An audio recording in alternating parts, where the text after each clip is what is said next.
What's up, guys? How you doing?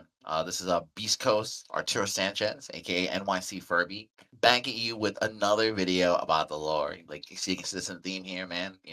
I always be talking about the retro and telling you guys all about the good shit. Today we're going to be covering one of the most beloved Marvel vs. Capcom games of all time, the fan favorite, the community favorite. It's Marvel vs. Capcom 2. Keeper Security is the leading cybersecurity platform for protecting individuals, families, and business against password related cyber attacks, aka hacks.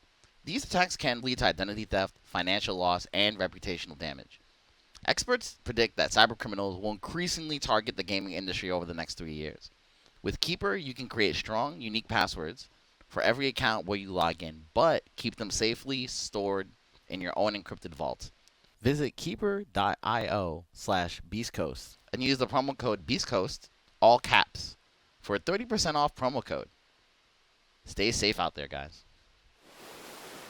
Obviously on Twitter, we've been seeing a lot of the free MVC2 campaign, a lot of the big content creators, speak up, talk about how they want it to be re-released. Justin Wong, Yipes, Maximilian, all spoken up, saying how they want the game to come back. And with me, I basically grew up with the game. I grew up like around some of the East Coast Titans. Like I want to tell you like a little bit like about the lore of MVC2 and why the game still has longevity even to this day. And I'm gonna explain to you like a little bit about the culture and the high stakes money matches, the shit talk.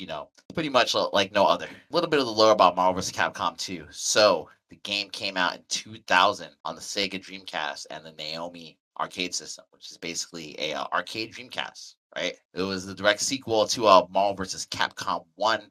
A little bit of backstory on the versus games. There was a X-Men Children of the Atom came out in the mid '90s. It was the first Marvel game by Capcom. They had Akuma in it, so everybody wanted to see Capcom versus the Marvel characters. X-Men versus Street Fighter, which is one of the precursors to this, was the first tag team based game with Capcom and Marvel characters in it. They released several sequels after that. Marvel vs. Street Fighter came out in 1997. The game that I came up on in tournaments was Marvel vs. Capcom 1 shortly after in 1998. And 2 years later, they came out with Marvel vs. Capcom 2. You can see some of the shots here. This is like from one of our recent tournaments, the Rising Stars tournament, where we actually brought it back. And you see like a lot of these guys like definitely pushing like 30 plus. It's definitely like these are definitely OGs of the game. So with Marvel vs. Capcom 2, right? When the game came out in 2000, it was a departure from Marvel vs. Capcom 1 with the button layout. It moved from 6 attack buttons to 4. Had 2 assists, but it was a 3v3 team based game as opposed to the 2v2 games that were the predecessors to this. Right. So like and the roster was huge. 56 character roster, time release. People were hyped beyond belief, bro. And arcade, this is around the lifespan where the arcades and the consoles were similar in parity. In fact, I mentioned the Dreamcast was basically like a Naomi in the arcade, just the Naomi had more memory, right? So there was parity between the console and the arcade versions, right? A little bit about the lore and the tournament history. So Marvel generally, when it started, it was primarily a East Coast game, right? Around the times when East Coast and West Coast had started playing, West Coast was mostly known for old school Street Fighter, right? East Coast was kind of like the younger crowds. It's like we're all younger than like Vi and Choi, those guys like 40 plus, right? So at the time, Marvel was kind of seen as a brain dead game, dollar combo game, very easy to play. You don't do double fireballs for supers and stuff like that, right? So the old guard definitely kind of took a dump on it back in the day. The East Coast community definitely had to fight for respect, right? Some of the predecessors of the Marvel vs. Capcom 2 scene are players like Josh Wickfall, myself, Eddie Lee. Justin Wong didn't even exist yet. He started to come around and around as a tournament player. He started to play like around 1999, 2000, right? He didn't get things popping until a couple of years later after Marvel vs. Capcom 1 came out. During this period, basically West Coast is better at traditional Street Fighter. East Coast was known for Marvel vs. Capcom style of play. Slowly over the years, the game started to get respect, right? That was when Justin Wong came on the scene. Now, Justin Wong's history is kind of like this. He basically went 4 years without losing a single tournament. And I know that sounds unbelievable. Like, that's one of the greatest winning streaks of all time. 4 years without losing a tournament. No local, no major, no nothing. Basically, nobody was beating him, right? Nobody was beating him for years until Sanford Kelly came on the scene. And Sanford Kelly, Santhrax, he's one of the most well-known players in this game. Period. People call him Santhrax, and that stands for that stands for Storm Sentinel Captain Commando. That was a team name that Desmond Pickney, aka Executioner, gave him. So whenever you hear Santhrax, that is the lore, and now you know why he's called Santhrax. He was the first person to actually beat Justin Wong in the tournament, and it took him 4 years. He was definitely Justin's protege, like during a couple of years period. Like he basically brought him up, just because you're only as good as your competition. And in order to get better, you need people that push you to the competitive limit. I remember the first time when Justin Wong lost. This was in East Coast, 8 on the break in Denellen, New Jersey. It was at ECC 4.5, which was like breakdown sometime in like 2002 or something like that, right? I forget exactly when. I remember when Sanford actually beat him. The whole time we were on the train thinking like, "Yo, Justin Wong lost. He lost? How? How did he lose? I can't believe it. Like somebody actually beat him."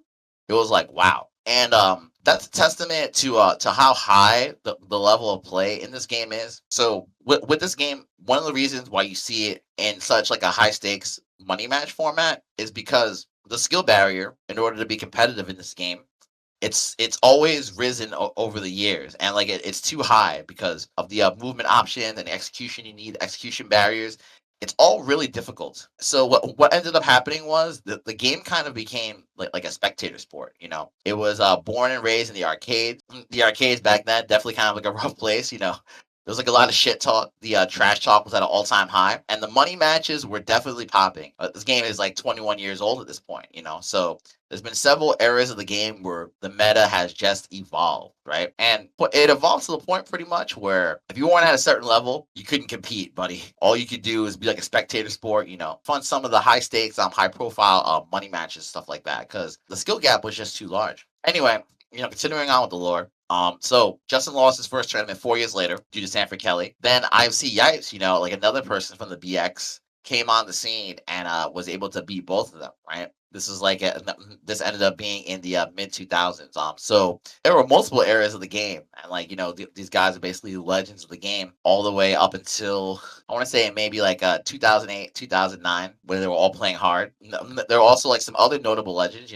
I'll think of a couple off the top of my head. Players like Fnatic. He was known for the one button dash. So basically, Marvel vs. Capcom 2 was an arcade title. So what that means, you're playing on an arcade title, you do not have like a 2 button or a 3 button macro. But on the Dreamcast version, you do. So Fnatic was one of the first players that was able to use the macro functionality to the fullest, and a lot of people complained about it. It's basically like a different style, a different culture, because arcade, once again, we're not about that 2 button macro life. But on console, you can definitely use 2 button macros to help your execution. And Fnatic was definitely one of the best people at doing that. He ended up beating like a lot of high profile players in high stakes money matches using what was known as the one button dash. So in order for you to dash in this game, you can either tap forward, or you can tap like 2 buttons and then tap down to like cancel your dash. You can kind of do like a wave dash by tapping down 2 buttons, down 2 buttons, down 2 buttons. It's pretty hard to do and you can mess up, but when you have a one button dash, definitely makes all those dash movements easier, like you guys are seeing on the screen here with Magnus. Anyway, so Fnatic was one of the players that pushed the bar. Chris Schmidt, also like he was one of the winners of season's beatings, I believe. Him and Yaps were in the final and stuff like that. He's definitely like a person that pushed the bar. Like that. There's guys even that are playing around even today, like Golden Boy Neo. It's basically like a ton of good players, and of course, how can we forget about guys like Doug Vader? He is the spiral of this game. One of the first world champions of Marvel vs. Capcom 2. Right. So basically what I'm trying to get at is it's amazing. It's amazing how this game has stayed around for basically 20 years. And there's been multiple eras and multiple generations of top players. The game became a spectator sport, so money matches and side bets were definitely like a thing. And it became kind of a spectacle where it's like tournaments no longer became a thing because at a certain point we basically knew who the best players were, right? For the most part, and then kind of became like a spectator sport, a money match sport. The footage you're watching here is from right now. It's from current Marvel. This took place a couple of years ago at Combo Breaker 2019. This was the Marvel vs. Capcom 2 room that I streamed, and what you guys are seeing is Justin Wong versus Chaos. Um, Chaos is of course, I feel like no Marvel vs. Capcom 2 video can be said without Chaos's name getting mentioned. So obviously, since the game's been out for 20 years, people have had time to step their shit up. Basically, Chaos is one of those players that came like later in Marvel vs. Capcom 2's period, right? And he's definitely one of the best current players of all time. So in a game that's 20 years old, obviously exploits get figured out and the game gets understood at a really deep level. And that's one of the things that's one of the things I really enjoy about retro fighting games. There's no patches, so it's like you need to step it up with the meta, and things will never change. So you can definitely refine your current strategy. The way Chaos plays, he's basically pushing the limits of human execution, right? Since the game's been out for so long, he's playing at such a high level, and he has literally almost mastered his execution. Right, it's to the point where now he's considered to be one of the best MVC2 players of all time. Right, so one of the things that I hope to see, I really hope to see like a dream match between all the Titans. But the problem is like a lot of the players need to be practiced up. So not everybody's actually like informed where they should be. And that's why I think the matches haven't happened. But as you guys can see by social media and Twitter, the fans and the spectators, they really want to see this game come back. They really want to see like these stories, and they want to see like, the legacies come back.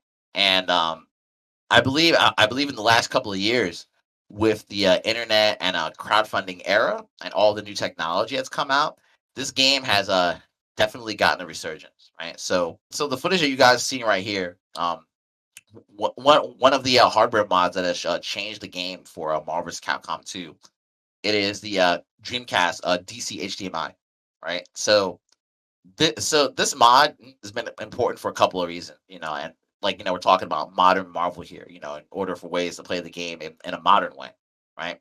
So the Dreamcast HDMI, done by such as 3000 PSI and Chris 2600. Why am I talking about this? Well, I'll tell you. The DC HDMI allows for a true lossless digital to a digital signal to your HDTV. So what does that mean? It means you can now play these games on an HDTV without lag, which is really important because obviously with the nature of this being like an analog CRT game, a lot of players were scared to play on flat screens. They were like, oh, like my timing is different from CRT and stuff. And then this mod came out, right? Streamcast HDMI mod came out. You guys can see here. I'm gonna cut to Battle of the Strongest 3, right? Let's take a look at it. So this is an event. This is an event that I did a couple of years ago. Shout out to the homie Blue Jay, rest in peace. You can see IFC Yipes and the homies having a good time. Also West Coast in the building. And this is all done on a DC HDMI. As you guys saw right there in the clip, we actually have analog CRT monitors on deck. The purpose of this is because we don't want anybody complaining about lag. We want the stream to get like a crispy HDMI stream, but you can play on flat screens, right? So basically, I brought this to an event. We flew all the players out. We started blowing up the DC HDMI, and the stream got thirsty as fuck. All the kills were there. Look at the match Reno at the bottom. It's at $7,147 at the moment. We definitely raised $10,000 for this tournament, right? So that only says one thing to me about this game: that the lore is still relevant today. People want to play this game on modern platforms. The stories are not done yet. Even though the Titans are still there, there's like a bunch of new blood that is waiting in the wings, thirsty to blow them up. Shout outs to Roundhouse. The footage you're seeing. Roundhouse actually won Battle of the Strongest 3. And that was like a crazy $10,000 prize pool that we hosted with IFC Yipes. He eventually did lose to Justin Wong though recently. He lost the $10,000 money match to Justin Wong. But that's just for me to describe to you guys like the level of play this game is at. I really wish other fighting games would be like this. They put their money where their mouth is. They put up high stakes money matches. They play first to 10s, first to 15s, exhibitions, everything. It's a dream game, and the lore for it is also a dream. Like, other games, they don't have this type of culture where they're willing to put like that much money out for the lore.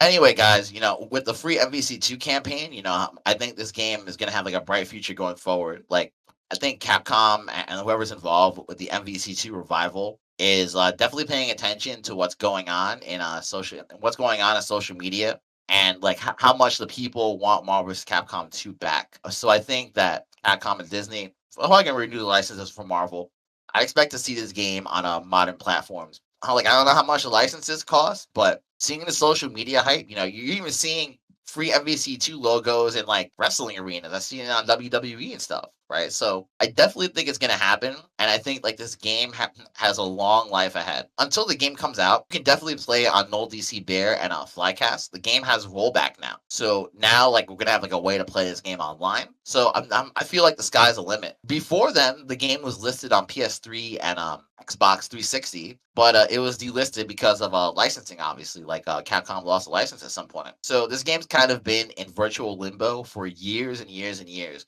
Unless you had a copy of the game before it got delisted, you had no way to play this game online outside of Null DC until they added rollback.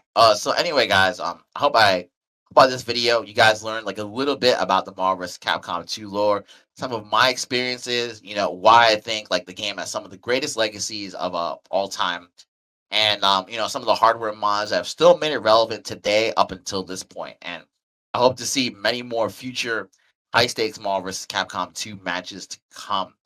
Let me know your guys' favorite Marvel vs. Capcom 2 story in the comments. What you guys feel about the game, what you guys feel about the lore, etc. And let me know if you want to see more MVC2, guys. Anyway, make sure you guys like, subscribe, comment. This is Beast Coast NYC Furby. I'm out, guys. Hope you guys had a good one. Oh my God, look at that pop off, boy! Look at that pop off, Chris Matrix. Look at that. Look at that. Before we end it, yeah, look at Chris right there. Like, he basically won a high stakes money match. Yipes is like, yeah, this is the hype. This is the hype I'm talking about, guys. Right here. Like, look at that. Like, you don't see that in modern games, guys. You really don't, like that passion. Anyway, guys. Anyway, guys, hope you guys enjoyed it. I'm out. Have a good one, guys. Peace.